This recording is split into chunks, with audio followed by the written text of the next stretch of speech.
Hello everyone, कैसे हो आप लोग। I hope you all are doing very well and आप लोग की प्रिपरेशन भी बहुत अच्छी चल रही होगी। And thank you so much guys for watching my video and special thanks to those जो को मुझे कमेंट करते हैं। दैट फील्स मी गुड, जो मैं हमेशा बोलती हूँ, that makes me feel good. तो चलिए आगे बढ़ते हैं। कल हमने शॉर्ट एनालिसिस पढ़ लिया था। मैंने बताया था कि शॉर्ट का मतलब होता है strength, weakness, opportunity and threats, जिसमें स्ट्रेंथ एंड वीकनेस आपकी इंटरनल होती है, इन्वायरमेंट के अंदर आती है, and opportunity and threats external के अंतर्गत आती है। तो ये हम पढ़े। अब हम ये हो गया शॉर्ट एनालिसिस। देन है आपका गोल फॉर्मुलेशन। ठीक है, तो गोल फॉर्मुलेशन में अगर हम इस पेज की बात करें तो इस पेज में कुछ भी उतना इम्पोर्टेंट नहीं है, सो मैंने इसमें कुछ भी वीडियो नहीं बनाया है। देन अगर आप ये पेज पूरा पढ़ोगे तो इसमें कुछ भी इम्पोर्टेंट नहीं है। फिर आता है आपका गोल फॉर्मुलेशन। तो इसमें हम लोग पढ़ेंगे मैनेजमेंट बाय ऑब्जेक्टिव। मैंने कल आप लोग को बता दिया था कि मैनेजमेंट बाय ऑब्जेक्टिव का मतलब होता है कि हर एक एम्प्लॉय के लिए आप एक ऑब्जेक्टिव फिक्स करते हो एंड देन मॉनिटर किया जाता है टॉप मैनेजमेंट के द्वारा कि वो अपने ऑब्जेक्टिव्स अच्छे से फुलफिल कर रहे हैं या नहीं। That is the management by objective. Then आता है स्ट्रैटेजिक फॉर्मुलेशन। अब स्ट्रैटेजिक फॉर्मुलेशन में सॉरी, एक आपका दिया हुआ है कि क्या है स्ट्रैटेजी। स्ट्रैटेजी आपको पता है कि किसी भी चीज़ को अचीव करने के लिए हमें प्लान बनानी होती है, स्ट्रैटेजी बनानी होती है, क्योंकि विदाउट स्ट्रैटेजी किसी भी प्लान को एग्जीक्यूट करना बहुत ही मुश्किल है, राइट। तो पॉटर्स की जेनरिक स्ट्रैटेजी है माइकल पॉटर की, जिन्होंने अपने स्ट्रैटेजी में 3 पॉइंट्स उन्होंने बोले थे, जिसको हम लोग सॉरी, उससे पहले स्ट्रैटेजी के बारे में मैं बता रही हूँ कि स्ट्रैटेजी 3 टाइप्स के होते हैं: marketing strategy, compatible strategy and sourcing strategy. बस आप ये ऐसे याद रखना। देन पॉटर्स की जेनरिक स्ट्रैटेजी है, जो उन्होंने 3 एलिमेंट्स की जिक्र किया था अपने जेनरिक स्ट्रैटेजी में। That is the overall cost leadership, differentiation and focus. मतलब पॉटर्स का कहना था कि अगर आपको अपनी कोर कॉम्पिटेंसी मैंने आप लोग को बताया था। कोर कॉम्पिटेंसी का मतलब होता है कि एक कंपिटिटिव इन्वायरमेंट बना के रखना। डैट मीन्स कि ताकि कोई भी कंपटीटर आपको compete ना कर सके। मतलब हर एक ऑर्गेनाइजेशन का अपना एक कोर कॉम्पिटेंसी होती है, अपनी एक, हम बोलते हैं ना कि उसकी अपनी एक अलग पहचान है, उसकी अपनी एक ऐसी चीज़ है उसके पास जिसको कोई भी कोई भी उसकी नकल नहीं उतार सकता। तो वो अगर चीज़ अगर आपके अंदर है तो आप कोर कॉम्पिटेंट हो in compare to your competitors. अपने कंपटीटर्स के लिए आप कोर कॉम्पिटेंट हो।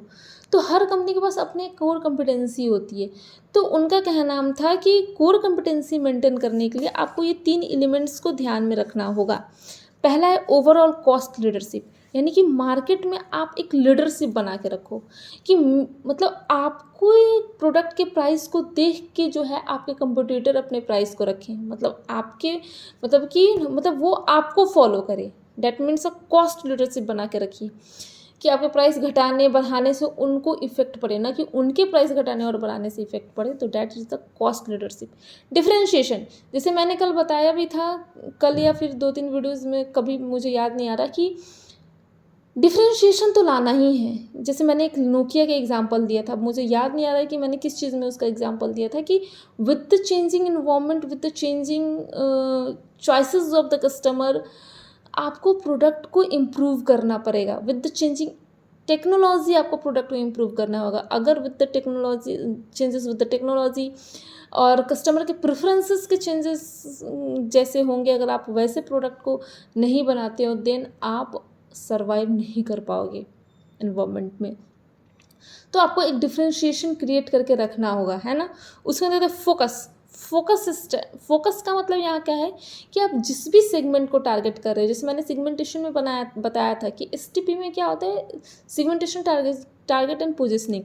मतलब आपको जो है सेगमेंट क्रिएट करना पड़ता है। किसी भी जब भी कोई भी प्रोडक्ट लॉन्च किया जाता है मार्केट में, तो वो अपने एक सेगमेंट डिसाइड कर लेते हैं कि हमें इस पर्टिकुलर सेगमेंट को टारगेट करना है। तो फोकस करना है आपको उस सेगमेंट पे। बिना उस सेगमेंट के फोकस के आप कुछ भी नहीं कर सकते। तो वही यहाँ बोल रहा है कि ये 3 स्ट्रैटेजी एंड ये one of the most important है। आप लोग इसको नोट डाउन कर लेना, अच्छे से दिमाग में बैठा लेना। Overall cost leadership, differentiation and focus. And मैं आप लोग को एक बात और बोलूँगी कि एंड मैं आप लोगों को एक बात और बोलूँगी कि कभी भी ये मत सोचना कि मैं ये एग्ज़ाम क्रैक नहीं कर सकती इन कंपैरिजन टू पीओ। ये क्रैक करना थोड़ा इजी है, इसलिए इजी है क्योंकि मेंस में आपको केवल एक फ्लिप कोटलर बुक ही है जिसको आपको कंप्लीट करना है। इसके अलावा आपको और कुछ तो नहीं करना है। अगर वहीं आप पीओ करोगे तो आपको जीके याद करना पड़ेगा, ये वो, इसमें कुछ नहीं, बस इस कोटलर के बुक को अच्छे से रिवाइज कर दो। एंड ट्रस्ट मी गाइज कि मैं जैसे बता रही हूँ, अगर आप लोग वैसे पढ़ोगे तो डेफिनेटली आई नो कि you will the next issue of our bank, है ना। तो ये है, तो ये तो इम्पॉर्टेंट है, तो आप लोग इसको एकदम ध्यान में रखिएगा, ठीक है। फिर आता है आपको यहाँ, ये हो गया ओवर स्ट्रैटेजिक फॉर्मुलेशन में मैंने बता दिया आप लोगों को।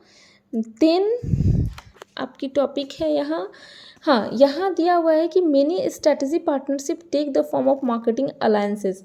और मार्केटिंग अलायंसेस जो होती है वो 4 टाइप्स की होती है। तो वो अलायंस क्या क्या होती है वो मैंने यहाँ लिखा है कि पहला है प्रोडक्ट और सर्विस अलायंस, ठीक है। इसमें क्या होता है, अलायंस का मतलब क्या होता है, जब दो एक साथ मिले, ठीक है ना। तो आप सोचिए कि 2 कंपनियां एक साथ मिल रही हैं for selling their product, that is called a product alliance. जैसे one company licenses another company to produce its product, और 2 company jointly market their complementary products और अ न्यू प्रोडक्ट। मतलब या तो 2 कंपनियां, एक कंपनी दूसरे कंपनी को ये लाइसेंस दे देती है कि वो उसके प्रोडक्ट को प्रोड्यूस करे, या फिर 2 कंपनी एक साथ मिलकर किसी प्रोडक्ट को प्रोड्यूस करते हैं, कम्प्लीमेंट्री प्रोडक्ट को, तो उसे हम लोग कहते हैं प्रोडक्ट और सर्विस अलायंस। जैसे इसका एग्जाम्पल हो गया क्रेडिट कार्ड इंडस्ट्री, ठीक है, क्योंकि वो साथ में, जब भी आप कार्ड वगैरह लेते सॉरी जब भी आप कोई कार्ड वगैरह लेते हो तो उस पर एडवर्टाइजिंग होता है, ठीक है। तो वही एग्जांपल दिया हुआ है कि bank of America credit card companies हो गई, जैसे वीज़ा हो गया, एफिनिटी कंपनीज हो गई, जैसे अलास्का एयरलाइंस हो गया। तो ये सारा प्रोडक्ट और सर्विस अलायंस का एग्जांपल है। फिर आता है आपका प्रमोशनल अलायंस। प्रमोशनल अलायंस मतलब प्रमोशन करने की नीयत से जब 2 आदमी एक साथ होते हैं, so this is called a promotional alliance. जैसे पहला दिया हुआ है कि one company agree to carry a promotion for another company product और सर्विस। मतलब एक कंपनी अग्री करती है कि वह दूसरे कंपनी के प्रोडक्ट और सर्विस को क्या करेगी, प्रमोट करेगी। जैसे मैकडी ने प्रमोट टाइप कर लिया है डिज्नी के साथ 10 सालों तक।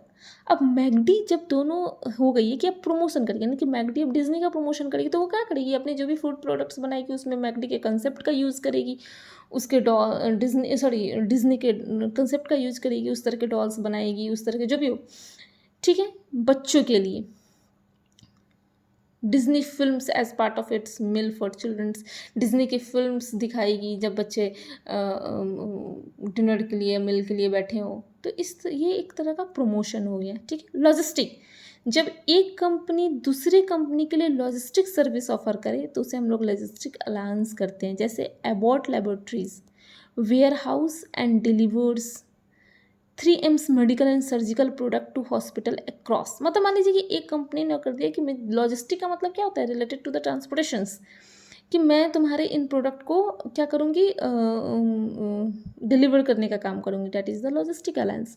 प्राइसिंग कोलाबोरेशंस का मतलब जब 2 कंपनी एक स्पेशल प्राइसिंग के लिए राज़ी हो जाए, कोलाबोरेट कर लें।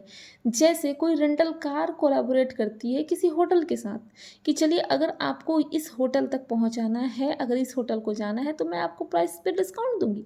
सो this is the price collaborations. तो ये आपकी अलायंसेज हो गई जो मैंने आपको बता दिया, ठीक है। उसके बाद इसमें उतना कुछ इम्पोर्टेंट नहीं है। फिर इस पेज में आ जाओ तो प्रोग्राम फॉर्मुलेशन एंड इम्प्लीमेंटेशन है, जिसमें मैकेंजी की एक यहाँ 7 एलिमेंट्स जो मैकेंजी ने बताया था उसके बारे में दिया है, तो वो मैं आप लोगों को बता देती हूँ। एंड देन इधर है the nature and contents of marketing plan, कुछ खास नहीं है, इसमें भी कुछ खास नहीं है। Now your second chapter will be and. तो उससे पहले, एंडिंग के पहले एक आपका दिया हुआ है मैकेंजी का 7 एलिमेंट्स उन्होंने दिया था। ये एलिमेंट्स आप बस याद कर लो, इसमें कुछ थ्योरेटिकल चीज़ नहीं है। जैसे फर्स्ट 3 एलिमेंट्स क्या है, स्ट्रैटेजी, स्ट्रक्चर, सिस्टम, मैं याद करना के ट्रिक बताऊंगी कैसे। और नेक्स्ट 4 है style, staff, skill and shared values. अब आप ये कैसे याद करोगे कि, और याद रखना कि पहला जो 3 एलिमेंट्स है उसको हार्डवेयर ऑफ सक्सेस बोलते हैं, एंड नेक्स्ट 4 है उसे सॉफ्टवेयर बोलते हैं, ठीक है। तो मैकेंजी ने 7 एलिमेंट्स दिए थे, जिसमें से पहला 3 एलिमेंट्स क्या हैं, जो बड़े बड़े वर्ड्स हैं, याद रख लो, स्ट्रैटेजी, स्ट्रक्चर एंड सिस्टम। छोटे छोटे words, style, staff, skill and एक शेयर्ड वैल्यूज़, तो वो लास्ट के 4 एलिमेंट्स हैं। तो इसको बस याद कर लेना है कि मैकेंजी के 4 एलिमेंट्स में कौन से सॉफ्टवेयर के अंदर है, कौन से हार्डवेयर के अंदर है। तो पहला 3 हार्डवेयर है एंड लास्ट का जो 4 है वो सॉफ्टवेयर है। तो बस यहीं से आपका ये चैप्टर फिनिश होता है, सेकेंड 2 चैप्टर। आई होप कि कल आप लोग पूरे दिन इसको अच्छे से रिवाइज़ करोगे, मैंने जो भी नोट्स बना के दिए हैं उसे अच्छे से रिवाइज़ करोगे। And thank you so much guys for watching my video. Please like, share and subscribe to my channel, और अपने फ्रेंड्स के साथ शेयर करना, ज़रूर शेयर करना अगर कोई आपका IBPS SO में प्रिपरेशन कर रहा हो तो। And lastly thank you so much, और कमेंट करना नहीं भूलना। Thank you, bye bye.